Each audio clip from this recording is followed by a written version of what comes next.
good evening, good evening. Welcome back to the part 7 of our chapter that is psychological disorder. कैसे हो आप सब? First of all, wishing you all a very happy Monday. तुम्हें लगेगा दीदी आज इतना जोश कहाँ से लेके आई, दीदी ने क्या खा लिया है ना? दीदी क्या पी के आई है, कौन सा एनर्जी ड्रिंक? सो मेरी एनर्जी ड्रिंक है चाय। यस, अदरक वाली चाय मेरी मम्मी ने मेरे लिए बहुत प्यार से बनाया था। तो मम्मी के हाथ का चाय मैं पी के आई हूँ। सो आई एम वेरी एनर्जेटिक और उसी एनर्जी, उसी डबल जोश, उसी एनर्जी के साथ अपन लोग आज इसकी शुरुआत करेंगे। पार्ट 7 की शुरुआत करेंगे। यस, तुम लोगों का एनर्जी मीटर कैसा है, तुम लोगों का जोश मीटर कैसा है, मुझे ये बताओ। यस यस यस, कैसा है? आई एम अज्यूमिंग अच्छा होगा, है ना? कैसा रहा? 7 बज गए हैं, कैसा चल रहा है सब कुछ? चाय वगैरह पी ली, खाना कुछ खा लिया, कॉफी पी ली, क्या करा बताओ? कुछ खा पी के आए हो या बेचारे तुम लोग वैसे ही आ गए हो? हाँ, एग्जाम वगैरह से परेशान, पढ़ाई से परेशान, खाना पीना नहीं खा पा रहे हो अच्छे से? बताओ बताओ बताओ। तो खाने पीने से समझौता मत करो, ठीक है? ध्यान रखो अपना और ज्यादा परेशान मत हो। एंड खाना पीना टाइम से खाओ। और ये वीडियो देखते देखते भी खाना चाहते हो तो खा लो, लेकिन हाँ बस एक बात का ध्यान रखना कि जो मैं बता रही हूँ उसको लिख लेना, उसको ध्यान से सुन लेना और बाद में अगर होगा तो एक और बार ये वीडियो देख के उसको लिख लेना। अगर अभी खा रहे हो कोई प्रॉब्लम नहीं है, खा लो, चाय पी लो, खा लो, वो भी जो भी खा रहे हो, मोमोज खा रहे हो, नूडल्स खा रहे हो, जो भी खा रहे हो खा लो, और पीनट बटर खा रहे हो, ब्रेड खा रहे हो, जो खा रहे हो खा लो, चाय पी रहे हो, कॉफी, जो कर रहे हो कर लो, लेकिन अगर खा पी रहे हो तो करते हुए ही क्लास ले, ठीक है? और जैसे ये क्लास के दौर, अगर क्लास खत्म होते तक तुम खा रहे हो तो कोई प्रॉब्लम नहीं है, जैसे तुम्हारा खाना खत्म हो जाए फिर से एक बार ये क्लास देख लेना और इम्पोर्टेंट चीजें लिख लेना। तो आई एम अज्यूमिंग तुम सब मजे में हो, तुम सब बहुत अच्छे हो, कोई तकलीफ नहीं है, कोई दुविधा नहीं है, कोई परेशानी नहीं है। अगर कोई परेशानी, दुविधा, मतलब परेशानी कुछ भी तुम्हारे जिंदगी में है, तुम मुझे मेल कर सकते हो। डिस्क्रिप्शन में mail ID is already given, वहां से तुम मुझे अप्रोच कर सकते हो। टेलीग्राम चैनल ज्वाइन नहीं कर रहे हो, मुझे समझ में नहीं आ रहा क्यों नहीं कर पा रहे हो, लिंक तो एक्सेसिबल है, लेकिन कर लो, तुम्हारे लिए है, तुम्हारे भले के लिए है, हाँ कि ना? हाँ, ओके। बिना किसी विलंब के आई एम अज्यूमिंग तुम सब मजे में हो, तुम सब चकाचक हो, तुम सब अपनी जिंदगी एंजॉय कर रहे हो। ओके, तो अपनी क्लास का अगर हम परंपरा, प्रतिष्ठा, अनुशासन देख लें तो कल की क्लास में हम लोगों ने पढ़ा था what are what do you mean by depression. कल हमने मूड डिसऑर्डर्स के बारे में पढ़ाई करी थी, कल हमने पढ़ा था कि डिप्रेसिव डिसऑर्डर्स क्या होते हैं, बाइपोलर क्या होते हैं, हमने इवन सुसाइड तक के बारे में बात करी थी, हाँ कि ना? हाँ, आज हम स्किज़ोफ्रेनिया के बारे में बात करेंगे, लेकिन उससे पहले जो हमारी क्लास की परंपरा, प्रतिष्ठा, अनुशासन है उसको जरा हम फॉलो करें। तो उसके हिसाब से कल का एक क्विक रिकैप कर लेते हैं। अभी तक हम देख लेते हैं कि अभी तक हमने क्या पढ़ा है, अभी तक की कहानी, अभी तक का चैप्टर क्या था। यस, मैं 80 के स्क्वायर अभी तक की कहानी, हाँ 80 के स्क्वायर में नहीं लिखूंगी, वो मेरा नहीं है, ठीक है? जो जिनका है वो वही लिखूंगी, ठीक है? शोभित भैया का कॉपीराइट में नहीं लिख सकती, ठीक है? ठीक है, कल हमने डिप्रेशन के बारे में पढ़ा था। तो जो वर्ड तुम लोग बहुत इजीली इस्तेमाल कर लेते हो किसी भी इंसान के लिए जो थोड़ा सा भी दुखी फील करता है, और उसको हम बोल देते हैं कि अरे यार वो तो डिप्रेस्ड है, अरे यार वो तो हमेशा ऐसे ही डिप्रेशन में ही चला जाता है, आजकल हमने इसको एक्चुअली पढ़ा था डिप्रेशन होता क्या है। तो डिप्रेशन का मतलब ये होता है जब भी कोई इंडिविजुअल डिप्रेशन से सफर कर रहा है। मैंने तुम्हें इसके बारे में भी एक फाइन लाइन डिफरेंस बताया था। एक इंडिविजुअल डिप्रेशन से सफर कर रहा है और एक इंडिविजुअल डिप्रेस्ड है, दोनों में फर्क है। अगर हम बोलते हैं इंडिविजुअल डिप्रेस्ड है तो हम उस इंडिविजुअल को स्टिग्मेटाइज कर रहे हैं, उसको लेबल कर रहे हैं। लेकिन अगर हम इस इंसान को बोल रहे हैं कि वो इंडिविजुअल डिप्रेशन से सफर कर रहा है, तो जब हम ये बोलते हैं तो इसका मतलब ये है कि उस इंडिविजुअल को उससे प्रॉब्लम है। जैसे हम बोलते हैं कि individual is suffering from fever, तो वो फीवर से जूझ रहा है। वैसे ही हम यहाँ पे भी मेंटल डिसऑर्डर्स के लिए भी यही फ्रेज यूज करते हैं। ये नहीं बोलते कि the individual is psychotic, the individual is depressed, the individual is anxious. Individual is suffering from anxiety. Okay, हाँ। तो कल हमने डिप्रेशन के बारे में पढ़ा था, जहां पे हमने ये पढ़ा था कि जब भी कोई इंडिविजुअल डिप्रेशन से सफर करता है, उसका मूड काफी नेगेटिव होता है, उसके बिहेवियरल टेंडेंसीज भी नेगेटिव ही होते हैं, क्योंकि वो नेगेटिव इमोशंस एक्सपीरियंस कर रहा है, तो उसका बिहेवियर में भी नेगेटिविटी आपको दिखेगी। उसके साथ साथ उसका जो भी चीजों में उसको अच्छा लगता था जो काम करना, वो काम नहीं कर पाता है। उसका खाना नहीं अच्छे से हो पाता है, वो अच्छे से सो नहीं पाता है, वो आधा टाइम थका हुआ फील करता है, वो अपने लोगों के बीच में बैठ के बात नहीं करना पसंद करता है, बहुत इरिटेटेड फील करता है, और कभी कभी उसके सिम्टम्स इतने ज्यादा बढ़ जाते हैं कि उसके अंदर सेल्फ हार्म टेंडेंसीज भी राइज होती है। इससे रिलेटेड हमने मेजर डिप्रेसिव डिसऑर्डर से रिलेटेड कुछ रिस्क फैक्टर्स पढ़े थे कि क्यों इंडिविजुअल के अंदर ये ज्यादा, कौन से इंडिविजुअल आर एट रिस्क, किसके अंदर वो काफी ज्यादा वल्नरेबल है in order to develop anxiety, depression. तो सबसे पहला रिस्क फैक्टर था जेनेटिक मेकअप। अगर आपके ऊपर से, आपके हेरिडिटरी से चलते आ रहा है कि आपके फैमिली में ही डिप्रेशन चलते आ रहा है, तो आपके अंदर भी there is a very likely chance कि आपके ऊपर हाई चांसेस हैं आपकी में भी डेवलप होने के। डायथिसिस स्ट्रेस मॉडल यहाँ पे काम आता है, क्योंकि डायथिसिस का मतलब था कि you are an individual is predisposed to a disorder. एक इंडिविजुअल में वो जीन्स है, वो प्री डिस्पोज्ड है एक पर्टिकुलर डिसऑर्डर के लिए। लेकिन अगर एक ऐसा एनवायरमेंटल स्ट्रेस आ जाए जिससे कि उसका वो जीन एक्टिवेट हो जाएगा, एक ऐसा चिंगारी अगर उसको लग जाए जिससे कि वो चीज एक्टिवेट हो जाए, तो इंडिविजुअल वो पर्टिकुलर डिसऑर्डर एक्सपीरियंस कर सकता है। डिप्रेशन में वही चीज होती है, ऑलरेडी इंडिविजुअल प्री डिस्पोज है, अगर उसके सामने कोई ऐसा इवेंट आया जिसमें उसका जिसमें उसका की प्री डिस्पोजिशन एक्टिवेट हो गया, ट्रिगर हो गया, तो इंडिविजुअल डिप्रेशन से एक्सपीरियंस कर सकता है। Got it? Okay. First factor is genetic makeup, second factor is age. Age भी मायने रखता है, और अगर हम विमेन की बात करें, जितनी भी विमेन यंग एडल्टहुड में होती है, उनके उसमें डिप्रेशन ज्यादा जल्दी उन औरतों में पाया जाता है।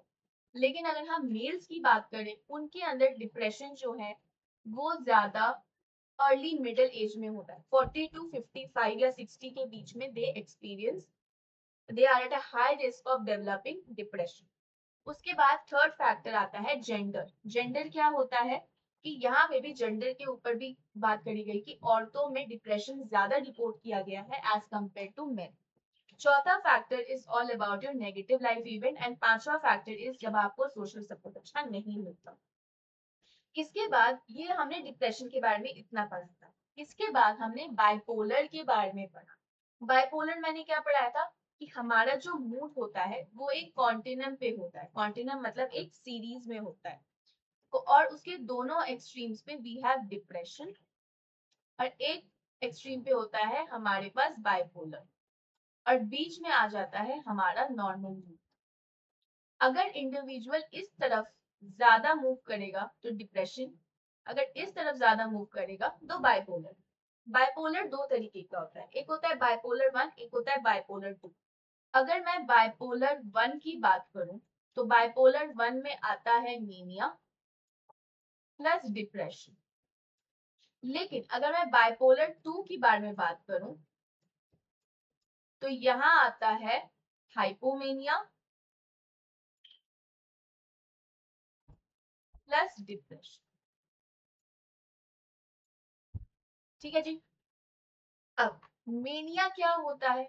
मेनिया इज बेसिकली, बाइपोलर में क्या होता है, इंडिविजुअल मेनिया और डिप्रेशन की उसमें झूलते रहता है, वो एक रोलर कोस्टर राइड पे है, कभी मेनिया में जाएगा, कभी डिप्रेशन में जाएगा, विदाउट एनी एपरेंट रीजन, तो वो ऐसे स्विंग करते रहता है उन दोनों के बीच में। तो mania is all about individual इतना हाइपर एक्टिव होता है, इतना ज्यादा खुश होता है, इतना ज्यादा उसका मूवमेंट होता है कि वो एक जगह बैठ नहीं सकता, वो सो नहीं सकता, वो खा नहीं सकता, वो बस मूव करते रहता है। इवन तो वो बहुत थका हुआ है, फिर भी वो बार बार मूव कर रहा है, उसकी बॉडी में ऐसा केमिकल है जो उसको ये करने पे मजबूर कर रहा है। इंडिविजुअल इज लाइक वो मजबूर है, वो कुछ नहीं कर सकता बट उसको करना पड़ेगा, दैट इज मेनिया। हाइपोमेनिया थोड़ा सा मेनिक सिम्टम कम हो जाता है। और इसी के अंडर हमने एक और पढ़ा था साइक्लोथीमिया। साइक्लोथीमिया क्या होता है? ये बाइपोलर 1 जो है इसका लेस इंटेंस फॉर्म। यहाँ पे मेनिया भी कम होता है और डिप्रेशन भी कम होता है। वैसे ही जो मेजर डिप्रेसिव डिसऑर्डर है इसका भी एक कम लेस इंटेंसिटी वाला वो डिसऑर्डर होता है जिसको अपन बोलते हैं डिस्थाइमिया। यहाँ पे जो डिप्रेशन होता है वो, जैसे ये तो हाई इंटेंसिटी का है, यहाँ पर जो डिस्थाइमिया है वो लो इंटेंसिटी का होता है।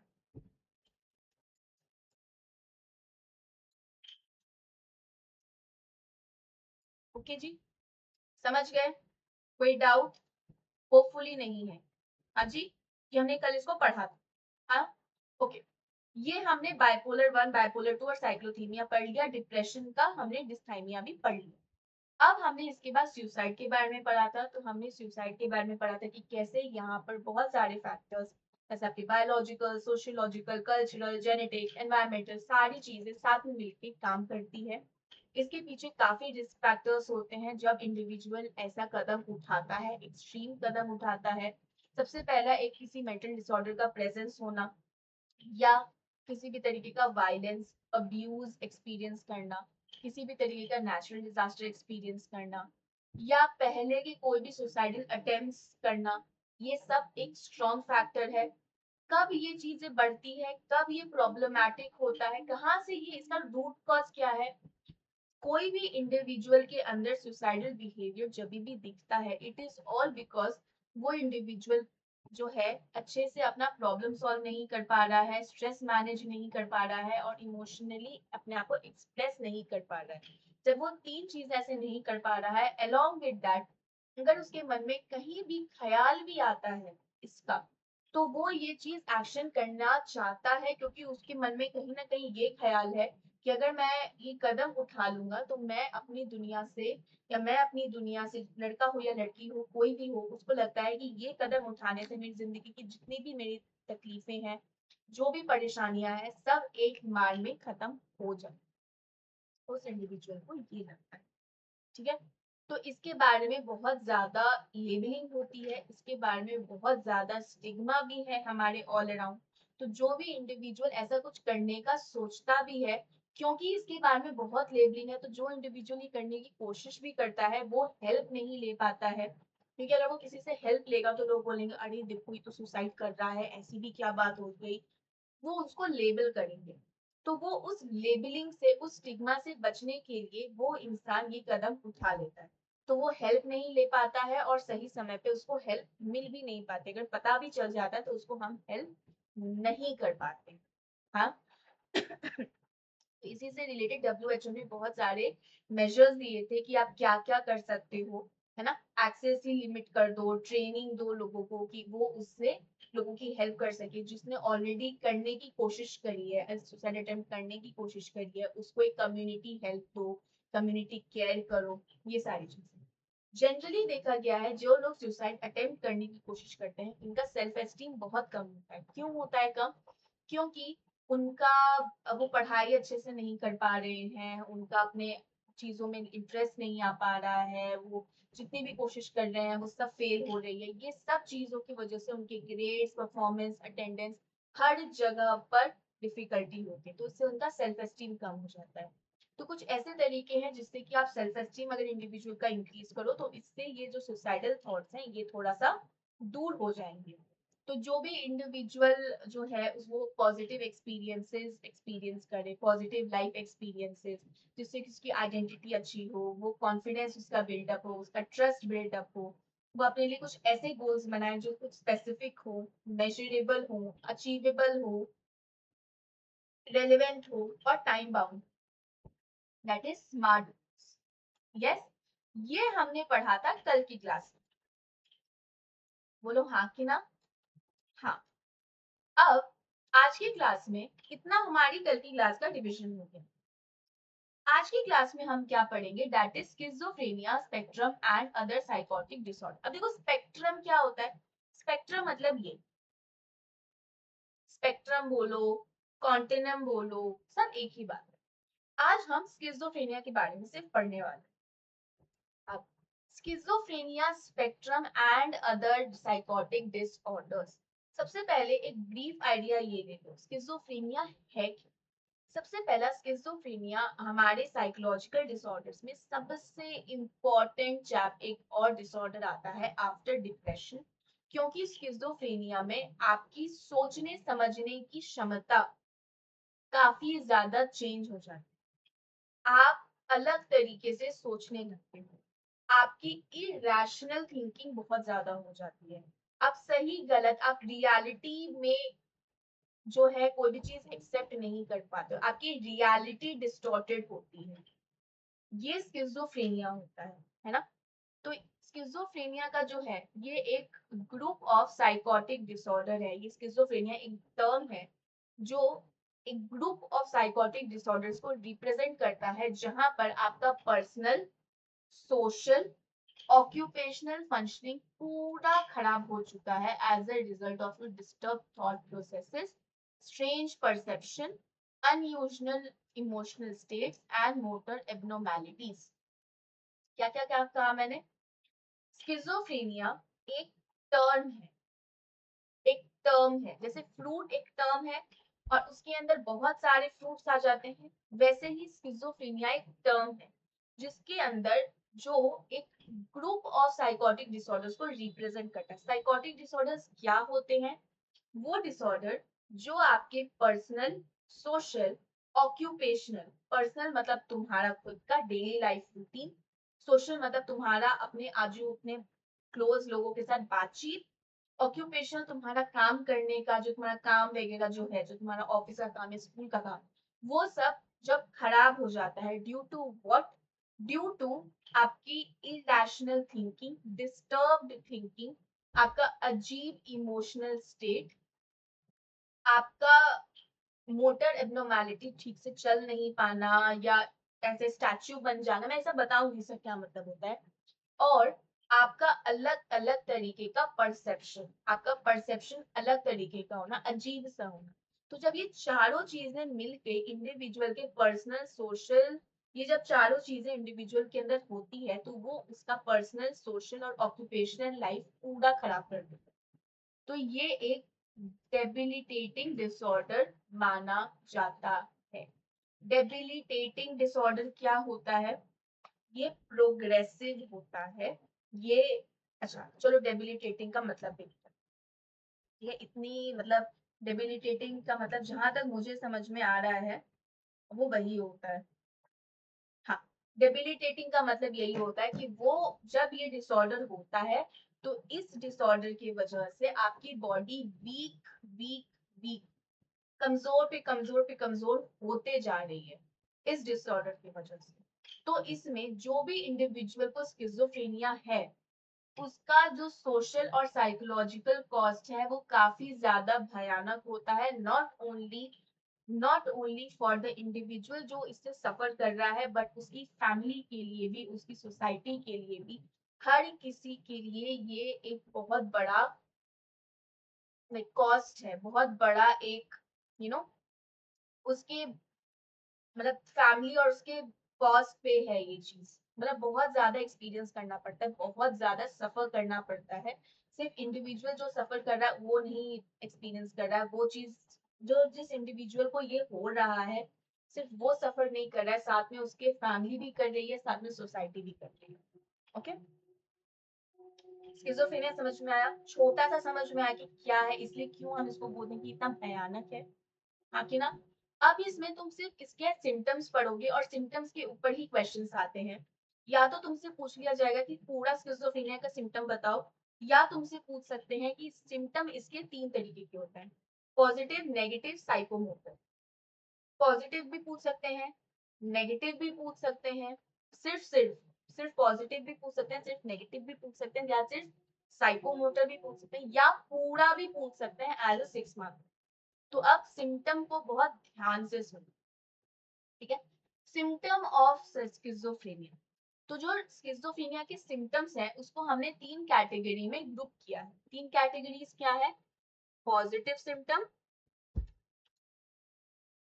Negative symptom, psychomotor symptom. अब देखो, तुम्हें अगर कहीं भी ऐसा ये मन मत ख्याल में लाना कि स्किज़ोफ्रेनिया में पॉजिटिव सिम्टम मतलब कुछ अच्छा सिम्टम होगा, नहीं। पॉजिटिव और नेगेटिव का मतलब यहाँ पे क्या है? पॉजिटिव मतलब आपका जो नॉर्मल बिहेवियर है इसमें कुछ चीजें ऐड हो रही है जिससे कि ये डिसऑर्डर और खराब हो रहा है, जिससे कि ये डिसऑर्डर और वर्स हो रहा है और डिसऑर्डर एडवांस हो रहा है। तो ऐसी कौन कौन सी चीजें हैं जिससे तुम्हारा डिसऑर्डर एक्सपीरियंस हो रहा है? क्या इसमें बढ़ गया है? तुम्हारा थॉट पैटर्न, इमोशनल पैटर्न या बिहेवियरल पैटर्न, ये नॉर्मल से ज्यादा हो गया है। ये सब इतना होने की जरूरत नहीं थी लेकिन अब ये ज्यादा हो गया। That is positive. पॉजिटिव मतलब ज्यादा। नेगेटिव मतलब क्या? जो भी तुम्हारी नॉर्मल फंक्शनिंग थी वो भी कम हो गई है, तो डेफिसिट। एंड साइकोमोटर, तो psychomotor is all about your motor. Okay, शुरू करें सिम्टम्स। चलो, पॉजिटिव सिम्टम्स। पॉजिटिव सिम्टम्स मैंने क्या बोला? कुछ ऐसे सिम्टम्स जो तुम्हारे नॉर्मल फंक्शनिंग में ज्यादा हैं, तुम्हारी फंक्शनिंग को और ज्यादा खराब कर रहे हैं, तुम्हारे normal behaviour, normal thought, normal emotions में बढ़ गए हैं। पैथोलॉजिकल एक्सेस और desire addition to a person's behaviour. ठीक है, तो इसमें पॉजिटिव सिम्टम में हमारे पास क्या क्या है वो देखते हैं। पॉजिटिव सिम्टम्स में हमारे पास क्या क्या है? पहला है डिल्यूजन, दूसरा है हमारा डिसऑर्गेनाइज थिंकिंग, तीसरा है हमारा हाइटेंड परसेप्शन, और फिर है हमारा हैलोसिनेशन, और फिर है हमारा इनएप्रोप्रिएट एफेक्ट। ठीक है, क्या क्या मैंने बोला? Delusion, delusion, disorganise thinking and speech, मतलब तुम अच्छे से ना सोच पा रहे हो ना अच्छे से बोल पा रहे हो, उसके बीच में कोई सीरीज नहीं है, कोई कंटिन्यूटी नहीं है, कोई ऑर्गेनाइजेशन नहीं है, कोई सिस्टमैटिक कुछ भी नहीं है, बस जो मन में आ रहा है वैसा बोल रहे हो, कोई उसमें कोई एक मैच नहीं है, अलाइन नहीं है। अभी तुम एप्पल के बारे में बोल रहे थे, अचानक से ग्रेप्स के बारे में इंडिविजुअल बोलने लग जाएगा, समथिंग ऑफ दैट सॉर्ट। अगर इंडिविजुअल अभी ये जैसे स्कूल के बारे में बताता है, अचानक से अपने घर के बारे में बताने लग जाएगा, या अचानक से कहीं और चला जाएगा, तो कोई उसके बीच में सीरीज नहीं है, कोई लिंक नहीं है, तो that is disorganisation. Heightened perception मतलब कुछ भी अजीबोगरीब चीजें परसीव करना। हैलुसिनेशन एंड इनएप्रोप्रिएट अफेक्ट, अच्छी तरीके से किसी भी इमोशन को एक्सपीरियंस ना एक्सपीरियंस करना, ना उसको एक्सप्रेस करना, ये सब पॉजिटिव सिम्टम्स में आता है। अब क्या है, क्या एक एक चीज है उसको हम समझते हैं। ठीक है, सबसे पहला, बहुत सारे लोग जो स्किज़ोफ्रेनिया से सफर करते हैं उन लोगों के अंदर डिल्यूजन डेवलप होता है। डिल्यूजन क्या होता है? एक गलत बिलीफ होता है, उनके लिए वो सही है, तुम्हारे लिए वो सही नहीं होगा। तो delusion is the false belief जिसका कोई रियलिटी नहीं है, जिसका कोई रैशनल ग्राउंड नहीं है, जिसका कोई एविडेंस नहीं है, बट तुम्हें ऐसा लगता है क्योंकि ये एक इंडिविजुअल है, उस इंडिविजुअल को लगता है जो स्किज़ोफ्रेनिया से सफर कर रहा है। तो delusion is a false belief जिसका कोई ग्राउंड रूल नहीं है, जिसका कोई रैशनल ग्राउंड नहीं है। Delusion is a false belief that is firmly held on inadequate grounds. किसी भी तरीके की इसमें रैशनैलिटी, लॉजिकल थिंकिंग कुछ नहीं होती है। It is not affected by rational argument and has no basis in reality. बस मन गलत बोलते ना, मन गलत कहानियां बना ली, अपने ही मन में हवा महल बना लिया, दैट सॉर्ट ऑफ डिल्यूजन है ये। अब इसमें बहुत सारे तरीके के डिल्यूजन है जो अपन पढ़ेंगे। एक डिल्यूजन है, दो है, तीन है, चार तरीके के डिल्यूजन। ठीक है, सबसे पहला डिल्यूजन है delusion of persecution. Delusion of persecution का मतलब ये है जो भी इंडिविजुअल स्किज़ोफ्रेनिया से सफर कर रहा है, उस इंडिविजुअल को ये जो डिल्यूजन ऑफ परसिक्यूशन है बहुत ज्यादा कॉमन है स्किज़ोफ्रेनिया में। यहाँ पे उस इंडिविजुअल को ऐसा लगता है कि उसको कोई मारने की कोशिश कर रहा है, उसके बारे में कोई उसको कुछ खतरा, नुकसान पहुंचाने की कोशिश कर रहा है, उसके खिलाफ चीजें बनाई जा रही है, उसके खिलाफ लोगों को भड़काया जा रहा है, मतलब नेगेटिव प्लॉटिंग हो रही है, उसको मारने की साजिश करी जा रही है। ये सारी चीजें डिल्यूजन ऑफ परसिक्यूशन होता है, जबकि ऐसा कुछ नहीं है। लेकिन मैंने क्या बोला? कोई रैशनल थिंकिंग नहीं हो रही है, क्योंकि उसकी सोचने समझने की क्षमता खत्म हो चुकी है। तो उसकी रैशनल थिंकिंग नहीं है, उसका कोई मतलब एक ग्राउंड पे कुछ एविडेंस ग्राउंड नहीं है, कुछ नहीं है, लेकिन बस फिर भी इंडिविजुअल ऐसा एक्सपीरियंस कर रहा है। तो जो भी इंडिविजुअल को ये डिल्यूजन ऑफ परसिक्यूशन होता है, उनको ये लगता है कि उनके खिलाफ प्लॉटिंग हो रही है, उनके ऊपर नजर रखी जा रही है, या उनको मारने धमकाने की कोशिश करी जा रही है, उनके ऊपर अटैक हो सकता है। ये सारा होता है डिल्यूजन ऑफ परसिक्यूशन का मतलब। पहला डिल्यूजन ये हुआ डिल्यूजन के अंदर। दूसरा डिल्यूजन होता है delusion of reference. Delusion of reference का मतलब ये होता है कि इंडिविजुअल क्या करता है, अपने आप को बोलता है कि मैं तो इस इंडिविजुअल के साथ क्या नाम है, मेरा कनेक्शन है। जैसे फॉर एग्जाम्पल एक इंडिविजुअल है, उसको शाहरुख खान बहुत पसंद, तो वो क्या बोलेगा, अरे शाहरुख खान तो मेरा दोस्त है, हम तो एवरीडे साथ में बैठते हैं उठते हैं, हमारे तो साथ में एवरीडे बैठना उठना है। किसी भी बड़े आदमी से, जबकि उस इंसान को तुम बिल्कुल नहीं जानते, तुमने कभी उससे तुम मिले तक नहीं हो, लेकिन तुम उसको ऐसे दिखाते हो कि उस इंसान को तो तुम कितने बरसों से जान रहे हो। तो delusion of reference in which you attach a special meaning or personal meaning to the action of others or to the object or to the event। ये चीज, अरे ये इवेंट में अगर मैं नहीं जाता तो ये इवेंट थोड़ी होता। तुम अपने आप को इतना ज्यादा सेल्फ इंपॉर्टेंस देते हो, तुम अपने आप को इतना ज्यादा क्लोजली अटैच कर देते हो। जैसे मानो कोई स्टूडेंट है, उसको अगर ये डिल्यूजन ऑफ रेफरेंस है, तो वो क्या बोलेगा, अरे मैं तो प्रशांत सर को एवरीडे जानता हूँ या जानती हूँ, अरे मैं तो एवरीडे उनसे हमारे हमारे तो फोन पे रोज बात होती है, या मैं नेक्स्ट टॉपर्स के ऑफिस का तो मेरा एवरीडे आना जाना है, वहां के तो सारे स्टाफ मुझे जानते हैं। जबकि ऐसा कुछ नहीं है, ऐसा कुछ नहीं है। लेकिन तुम क्या कर रहे हो, अपने आप को उतने बड़े लोगों से अटैच कर रहे हो, अटैच कर रहे हो तुम एक स्पेशल मीनिंग है कि वो मेरे तो जान पहचान के लोग। तो तुम अपने आप को एक हाई लेवल की उस पर रख देते हो। समझ में आया delusion of reference.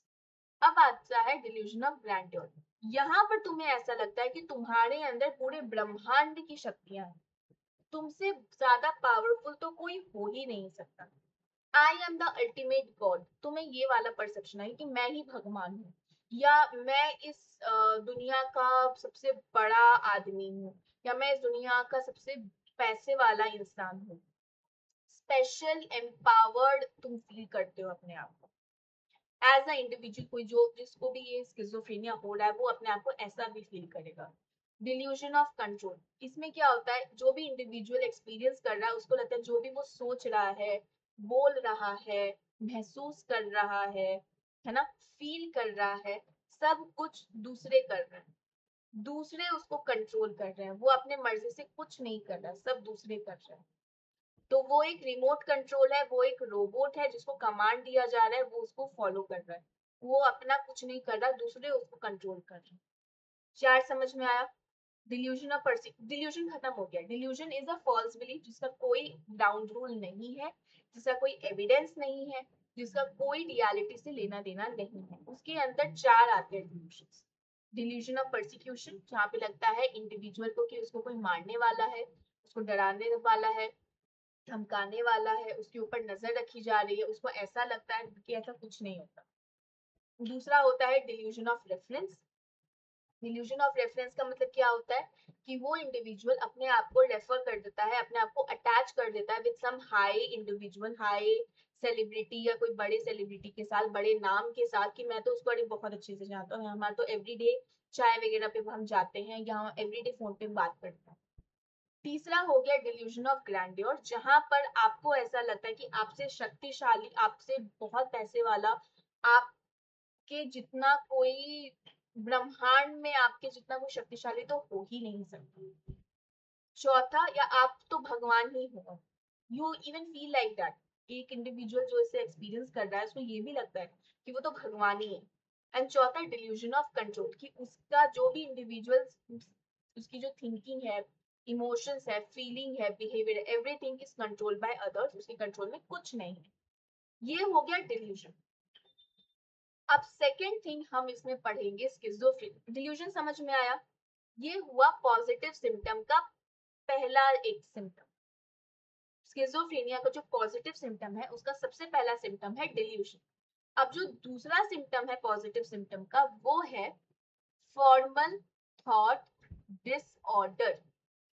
Formal thought disorder क्या होता है? जहां पे आपका डिसऑर्गेनाइज्ड थिंकिंग होता है। जो भी आप सोच रहे हो उसके बीच में कोई भी कड़ी नहीं है, कोई भी लिंक नहीं है। कैसे नहीं है, अब मैं बताती हूँ। जो भी इंडिविजुअल स्किज़ोफ्रेनिया से एक्सपीरियंस कर रहा है या उसको से सफर कर रहा है, वो अच्छे तरीके से लॉजिकली थिंक नहीं कर सकता और इसी की वजह से वो ढंग से बोल भी नहीं पाता। अगर सोच नहीं पाएगा तो बोल भी नहीं पाएगा। तो फॉर्मल थॉट डिसऑर्डर जो है वो हमारे कम्युनिकेशन को काफी ज्यादा डिफिकल्ट बना देती है। क्यों? क्योंकि इसमें क्या होता है, देख, तुम अच्छे से कुछ सोच नहीं पाओगे, अच्छे से सोचोगे नहीं तो अच्छे से बोलोगे नहीं, नॉर्मल कंडीशन है। अब मान लो ये इतना हाई लेवल का है कि यहाँ पर आप अभी कुछ सोच रहे हो और अचानक से वो कुछ और आप सोचने लग जाओ। Rapid shifting from one topic to another so that the normal structure of thinking is muddled and it becomes illogical. इसके अंदर ये सारी चीजें अब आएंगी। क्या क्या मैंने बोला फिर से देखो। सबसे पहला, आप अभी अगर अपने दोस्त के बारे में बात कर रहे थे, अचानक से आप मौसम के बारे में बात करने लग जाओगे, फिर अचानक से आप एक स्टेट के बारे में बात करने लग जाओगे, फिर अचानक से आप किसी दुनिया के बारे में बात करने लग जाओगे। शिफ्ट हो रहे हैं टॉपिक्स। टॉपिक के बीच में कोई लिंक नहीं है, टॉपिक में कोई मेल नहीं है, कोई एक दूसरे के आजू बाजू भी नहीं है, सब एक दूसरे से इतने अलग है, लेकिन टॉपिक में शिफ्ट हो रहा है और आप उसको बस भूले जा रहे हो। जो आपके मन में आ रहा है you are just speaking like a rapid fire. हाँ कि ना? पहला इसमें यही हो जाता है, लूजनिंग ऑफ एसोसिएशन और डिरेलमेंट। मतलब जो भी आप टॉपिक बोल रहे हो उसके बीच में कोई भी मेल नहीं है, वो स्ट्रेंथ, उसके अंदर कोई एसोसिएशन, कोई अलाइनमेंट, कोई मैच नहीं है। वो लोग एक दूसरे के करीब तक नहीं है, टॉपिक्स जो है वो करीब भी नहीं है एक दूसरे के। rapidly shifting from one topic to another so that the normal structure of thinking, जो आपका normal thinking है वो jumbled हो जाता है और वो फिर illogical हो जाता है। वो कितना अजीब लगेगा जब भी आप अभी अपने दोस्त के बारे में बात कर रहे हो, फिर अचानक से आप किसी मौसम के बारे में बात करने लगोगे, फिर आप किसी स्टेट के बारे में बात, स्टेट एज इन किसी भी स्टेट फूड के बारे में बात करने लगोगे, फिर अचानक से आप किसी दुनिया के बारे में बात करने लगोगे। एक इंडिविजुअल अगर ऐसे करेगा तो ऑब्वियसली उसको यही समझ में आएगा कि हमें समझ में नहीं आएगा कि वो कहने की कोशिश क्या कर रहा है। हाँ कि ना? हाँ। सबसे पहला फॉर्मल थॉट डिसऑर्डर का सबसे पहला एक प्रॉब्लम है डीरेलमेंट या लूजनिंग ऑफ एसोसिएशन। ओके, एक ही वह बात है। दूसरा होता है नियोलॉजिज्म। नियोलॉजिज्म क्या होता है? तुम एक ऐसे नए नए शब्द का इन्वेंशन कर लेते हो जिसका कोई डिक्शनरी मीनिंग ही नहीं है। वो इंडिविजुअल ऐसे नए नए शब्द ले आएगा जिसका कोई डिक्शनरी मीनिंग नहीं है। इसका मतलब क्या हुआ कि वो वर्ड फिजूल है, वो वर्ड बेकार है, उसका कोई मीनिंग, कोई सेंस कुछ नहीं है। इन्वेंटिंग न्यू वर्ड और फ्रेजेस एंड परसिवरेशन। परसिवरेशन का मतलब क्या है? जो भी तुमने सोच लिया, एक थॉट अब तुम्हारे दिमाग में आ गया, तुम उसको अब रिपीटेडली एक ही चीज को बोले जा रहे हो, सोचे जा रहे हो, सोचे जा रहे हो, सोचे जा रहे हो, सोचे जा रहे हो ऑन अ लूप। ऐसा लगता है जैसे कि वो अटक गई है, तुम्हारा ट्रैक अटक गया है उसी थॉट पे। अब तुम बार बार वही रिप्ले करे जा रहे हो, करे जा रहे हो, करे जा रहे हो। Persistent and inappropriate repetition of the same thought. कभी कभी ये ऐसा भी हो जाता है कि ये तो हुआ सोचने के उसमें, कभी कभी होता है बोलने के इसमें, कि आप एक ही चीज बोल रहे हो। जैसे मैंने एक इंडिविजुअल से बात करी, अब वो क्या करेगा, जो मैंने उसको बोला ना, अब वो उसी चीज को रिपीट करते रहेगा, करते ही रहेगा, उससे आगे ही नहीं बढ़ेगा। ऐसा भी होता है, बट यहाँ पर उतना भी तुम्हें डिटेल में नहीं बताया जा रहा है। जब तुम बड़ी क्लासेस में जाओगे तब जाके तुम्हें वहां पे समझ में आएगा। तो तुम्हें फॉर्मल थॉट डिसऑर्डर समझ में आया? फॉर्मल थॉट समझ में आया कि बिल्कुल थिंकिंग में कोई लॉजिक ही नहीं है, कोई लिंक नहीं है, कोई अलाइनमेंट नहीं है। समझ में आया? हाँ कि ना? ओके। तो इसमें फॉर्मल थॉट में हमने क्या क्या पढ़ा? एक पढ़ा डिरेलमेंट, एक हमने पढ़ा न्यूरोलॉजिज्म और तीसरा हमने पढ़ा परसिवरेशन। हाँ कि ना? अब पॉजिटिव सिम्टम में हम डिल्यूजन पढ़ चुके हैं, फॉर्मल थॉट डिसऑर्डर पढ़ चुके हैं। अब तीसरी चीज जो हम पढ़ेंगे वो हम पढ़ेंगे हैलोसिनेशन। इसको हिंदी में हम भ्रम बोलते हैं। क्या बोलते हैं?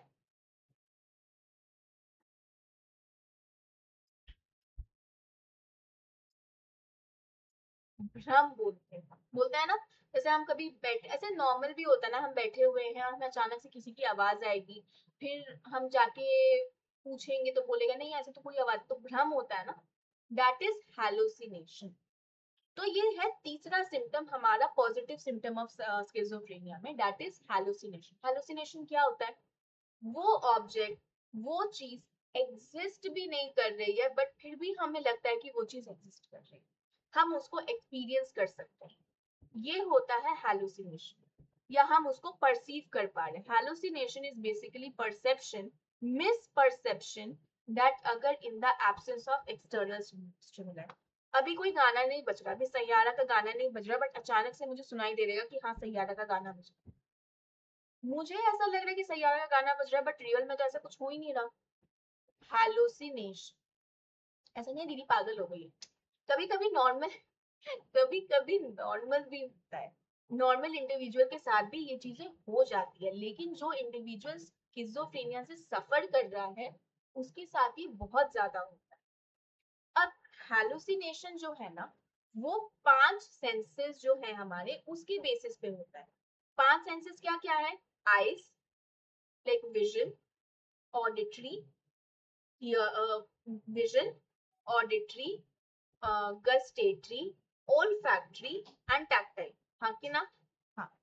अभी जो हम विजन अगर बोल, विजन मतलब देखना, तुम्हें वो चीजें भी देखने, तुम वो चीजें भी देखने लगोगी जो चीज एग्जिस्ट भी नहीं करती। ऑडिटरी मतलब तुम वो चीजें भी सुनने लगोगी जो एग्जिस्ट ही नहीं कर रही।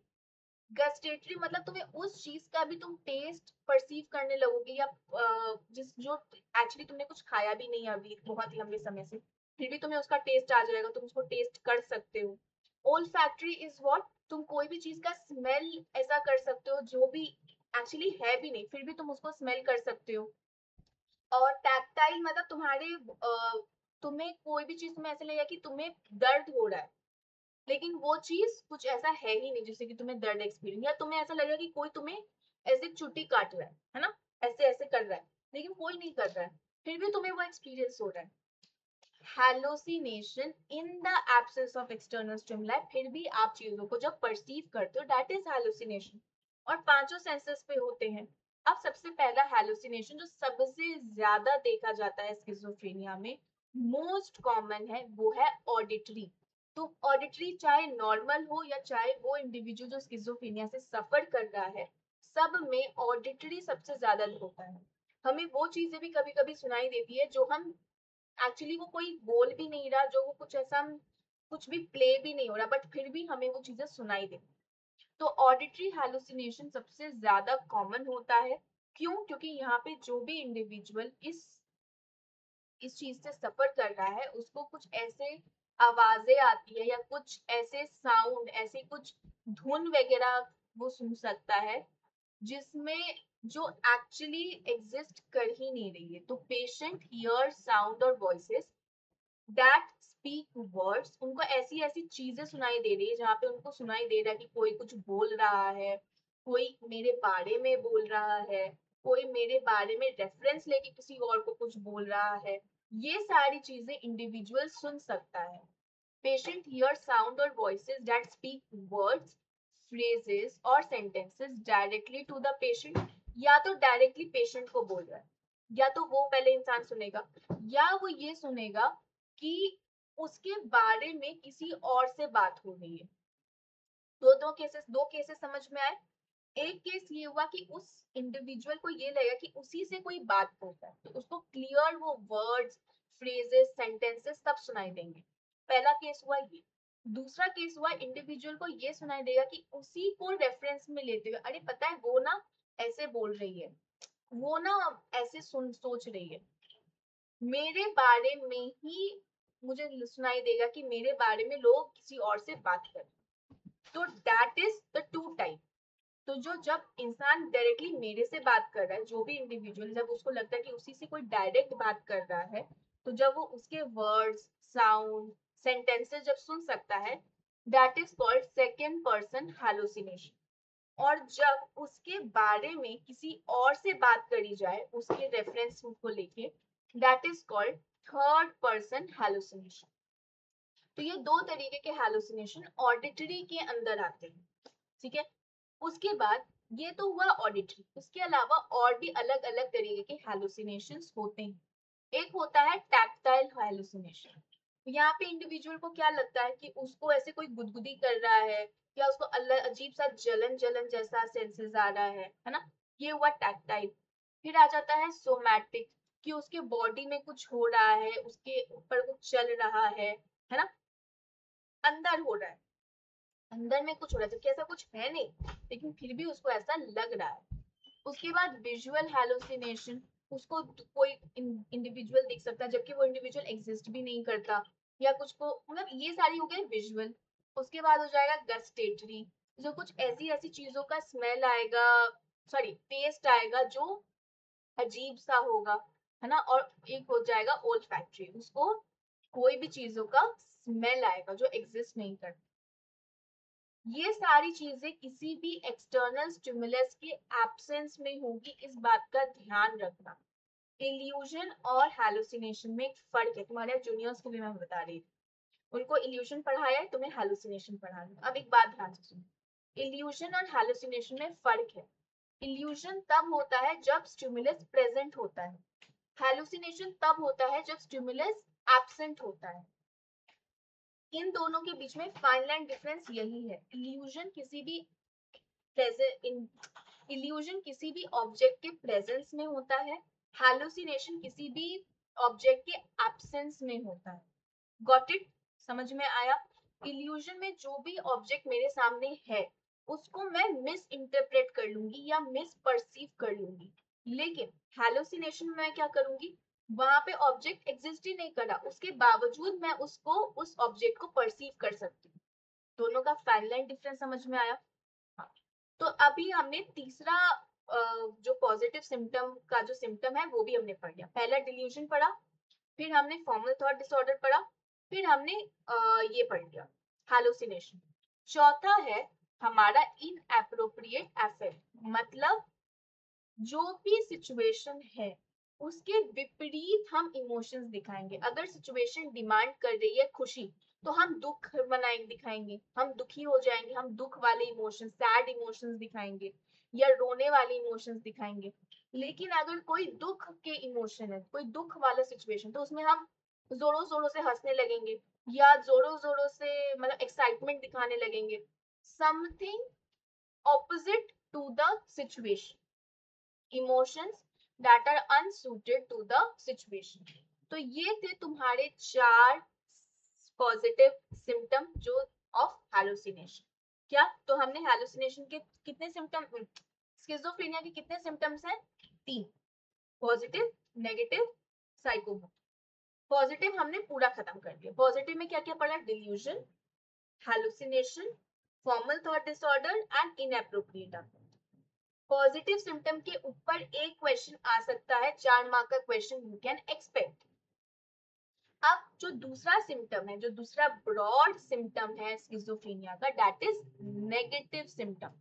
पॉजिटिव सिम्टम क्या था? Normal behaviour, normal thinking, normal emotion में किसी चीज की बढ़ोतरी थी, अनयूजुअल चीजों की बढ़ोतरी थी, अनयूजुअल मतलब कोई भी चीज बढ़ रहा था, कोई थॉट बढ़ रहा था, कोई बिहेवियर बढ़ रहा था, कोई इमोशन बढ़ रहा था। नेगेटिव सिम्टम में क्या होगा? जो भी आपका नॉर्मल बिहेवियर है, थॉट है या इमोशंस है, उसमें कमी आ जाएगी। तो इसमें कैसे कमी आएगी, अब ये करेंगे। नेगेटिव सिम्टम में इंडिविजुअल क्या करता है? कोई भी चीज बोलता ही नहीं, पॉवर्टी ऑफ स्पीच, उसके पास कुछ बोलने के लिए है ही नहीं। ब्लंटेड और एंड फ्लैट अफेक्ट, मतलब कोई भी सिचुएशन में वो कोई इमोशन ही एक्सप्रेस नहीं कर पा रहा है, उसको समझ में नहीं आ रहा है कि मैं क्या इमोशन फील करूं, उसको ये सेंस नहीं, वो कोई इमोशन ही एक्सप्रेस नहीं कर पाता। लॉस ऑफ वॉलिएशन, लॉस ऑफ वॉलिएशन मतलब कोई भी मोटिवेशन ही उसके अंदर नहीं बची। एंड सोशल विड्रॉल, अपने सोशल सर्कल से अपने आप को बाहर निकाल लेता है, अपने आप को अकेला कर लेता है, विड्रॉ कर लेता है। तो नेगेटिव सिम्टम समझ में आया, नेगेटिव चीजें हो रही है, ना अच्छे से बोल पा रहा है, ना कोई चीजें फील कर पा रहा है, ना मोटिवेटेड है, मतलब वॉल्यूएशन का मतलब का उसके अंदर ज्यादा वो नहीं है, मतलब मोटिवेशन नहीं है, एनर्जी नहीं है, कुछ भी नहीं है करने के लिए, एंड अब उसका एक सोशल विड्रॉल भी हो रहा है। अच्छा, अब इन सब चीजों को थोड़ा सा एक्सप्लेन करके समझ लो कि क्या है। जो भी इंडिविजुअल है उसको एलोगिया, जो पॉवर्टी ऑफ स्पीच है उसको हम एलोगिया कहते हैं, उसका technical term is alogia. Alogia is poverty of speech, मतलब इंडिविजुअल का जो स्पीच है उसमें काफी कमी होती है, या जो इंडिविजुअल बोल रहा है वो बहुत कम शब्दों में बोल रहा है, वो बहुत ज्यादा कुछ बोल ही नहीं रहा है, कुछ नहीं बोल रहा है ज्यादा। उसके बाद बहुत सारे लोग ऐसे होते हैं स्किज़ोफ्रेनिया में, जो लोग कम गुस्सा, ज्यादा सैडनेस और ये सारी चीजें एक्सपीरियंस करते हैं, फील करते हैं then the most of the people. तो इन्हीं को हम बोलते हैं ब्लंटेड अफेक्ट। और कोई कोई ऐसा होता है जिसको कोई इमोशंस ही नहीं आते, उसको हम बोलते हैं फ्लैट अफेक्ट। ब्लंटेड मतलब नॉर्मल से बहुत कम, फ्लैट मतलब नो इमोशंस एट ऑल।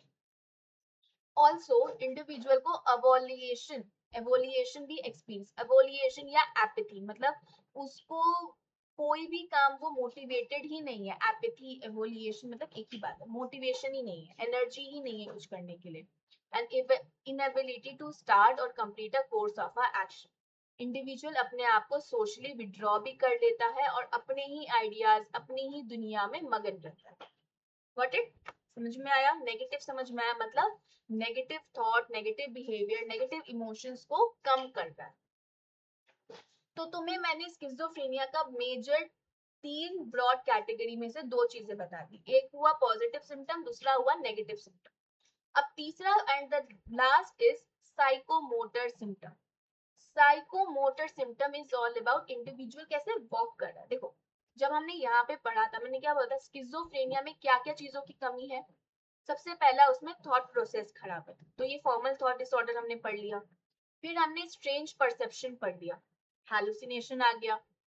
उसके बाद हमने अनयूजुअल इमोशनल स्टेट पढ़ लिया, तो इसमें ये सारे इमोशंस आ गए, हाँ कि ना, इनएप्रोप्रिएट अफेक्ट और ये blunted affect, flat affect.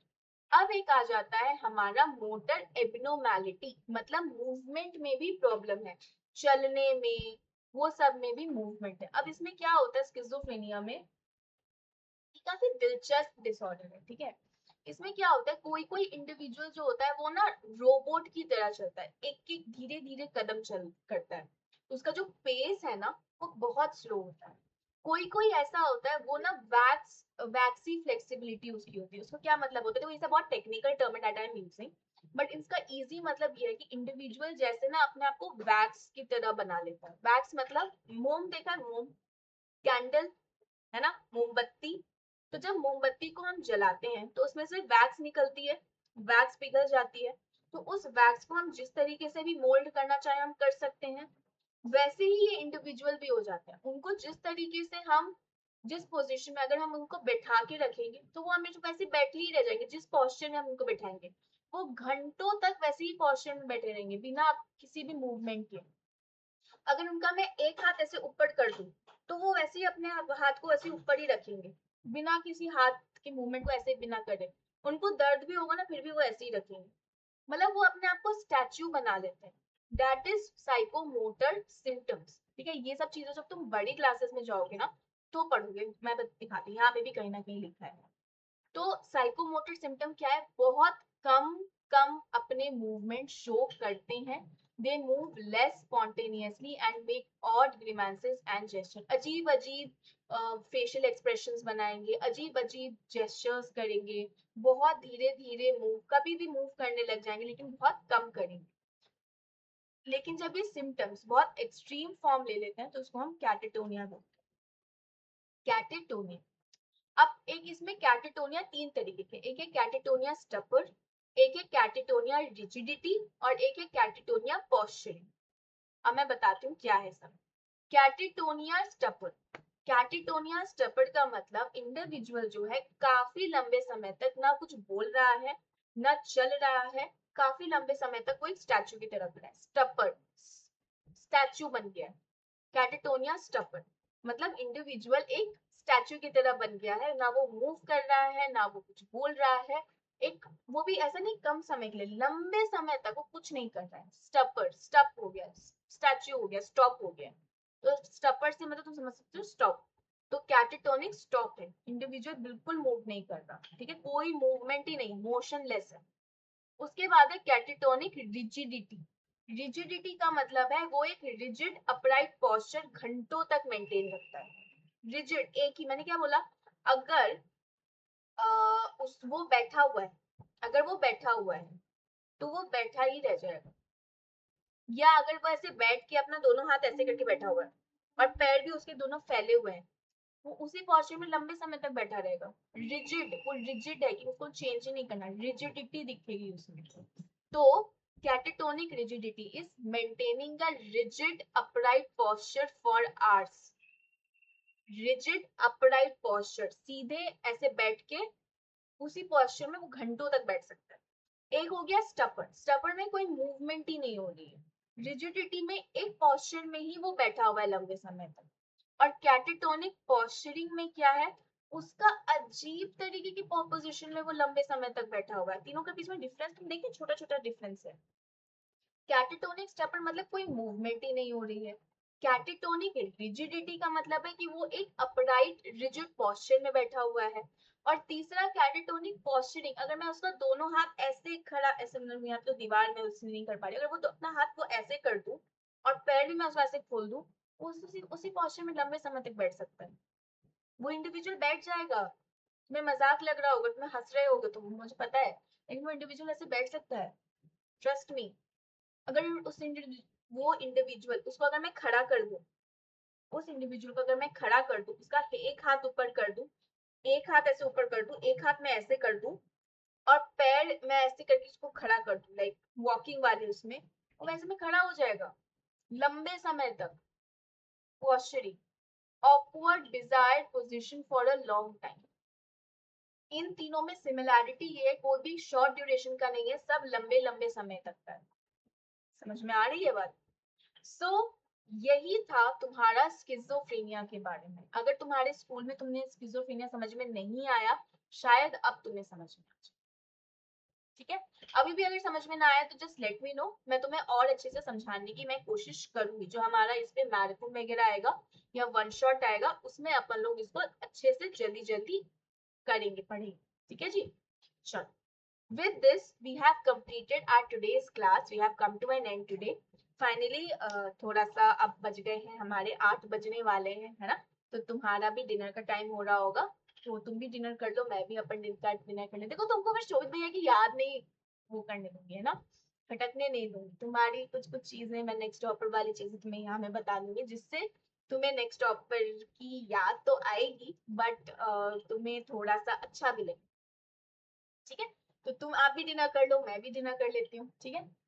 With this I hope तुम्हें ये पोर्शन समझ में आया। स्किज़ोफ्रेनिया अब समझ में आया। स्किज़ोफ्रेनिया कितने सिम्टम्स हैं? 3, पॉजिटिव, नेगेटिव, साइकोमोटर। पॉजिटिव में 4 आते हैं, नेगेटिव में भी अप्रोक्स 4 ही है ना, और साइकोमोटर में 3, ठीक है। इसको ऐसे पढ़ोगे, इसको ऐसे समझ लोगे। अगर पॉजिटिव की बात है, में मतलब पॉजिटिव में कोई चीज ऐड हो रही है, नेगेटिव में कोई चीज कम हो रही है। ये नहीं कि बहुत अच्छा है बुरा है, अच्छा स्किज़ोफ्रेनिया बुरा स्किज़ोफ्रेनिया नहीं, स्किज़ोफ्रेनिया अपने आप में खराब है। पॉजिटिव मतलब तुम्हारे थॉट, बिहेवियर या इमोशन में किसी चीज की बढ़ोतरी हो रही है, कोई कोई ऐसी चीजें ऐड हो रही है जिससे कि तुम्हारा डिसऑर्डर और वर्स हो रहा है, जिससे इंडिविजुअल का डिसऑर्डर और वर्स हो रहा है। नेगेटिव का मतलब है कि नॉर्मल थॉट बिहेवियर उसमें कुछ सी चीज की कमी हो रही है। एंड साइकोमोटर में कि मूवमेंट में प्रॉब्लम हो रही है, ठीक है। So with this we have come to an end today and that's all from my side. अगर तुम्हें कोई बात करनी हो, कोई गिला शिकवा हो, कोई भी मसला हो, कोई भी परेशानी, कोई भी दुविधा हो, तो मुझे मेल कर सकते हो। Yes, and Telegram channel please join कर लो, बिकॉज ऑलरेडी ये पार्ट 7 हो चुका है, पार्ट 8, 9 बस और 10 में इस चैप्टर के सारे question answer, NCERT, glossary and practice sheet हम डिस्कस करेंगे। देन हम लोग पार्ट 5 शुरू करेंगे, चैप्टर 5 शुरू करेंगे, थेरेपी वाला। एंड विद दैट आपका जैसे चैप्टर 5 भी खत्म हो जाएगा, फिर उसका हम पूरा half yearly will be done, half yearly का सिलेबस हम खत्म कर लेंगे। उसी के लिए I am again and again telling you, please Telegram channel join कर लो, क्योंकि इस चैप्टर के खत्म होते ही इसके notes I will be sending on, इसकी प्रैक्टिस शीट, इसकी ग्लॉसरी शीट, इसके NCERT question I would be sending on Telegram, तो आप उसको एक्सेस कर सको, आप उसका फायदा उठा सको, यही मेरी कामना है, यही मेरी इच्छा है। Okay, okay, so see you all tomorrow at the same time, at the same place. Till then, take care, lots of love. See you all tomorrow with the same amount of energy. कल हम पढ़ेंगे neuro developmental disorder, कल हम neuro developmental disorder पूरा खत्म कर देंगे, ठीक है। एंड परसों की क्लास में हम फिर ये डिसरप्टिव ईटिंग एंड ये सब, अच्छा परसों की क्लास हम परसों देख लेंगे, कल की क्लास में हम न्यूरो डेवलपमेंटल पूरा खत्म कर देंगे। एंड जल्दी ही ये चैप्टर बस खत्म होने वाला है, 2 3, हाँ 3 क्लासेस और, ठीक है, मतलब कल की क्लास और परसों की क्लास, ट्यूसडे और वेंसडे की क्लास होगी, या वेंसडे थर्सडे भी हो सकती है, आई विल सी, अगर टाइम परमिट्स मी तो मैं कर लूंगी। तो ट्यूसडे वेंसडे तक हम ये क्लास खत्म कर देंगे, एंड थर्सडे को इस चैप्टर का हम लोग एनसीईआरटी क्वेश्चन करके इस चैप्टर को ऑफिशियली खत्म कर देंगे, ठीक है। तो इसी एनर्जी के साथ कल मिलेंगे फिर से, तब तक के लिए अपना ढेर सारा ध्यान रखो। सी यू ऑल टुमारो, खाना खा लेना याद से, खाना स्किप मत करना, अपना ध्यान रखो, कोई भी मसला हो तो मेल कर देना, and that's all, see you all tomorrow, bye bye.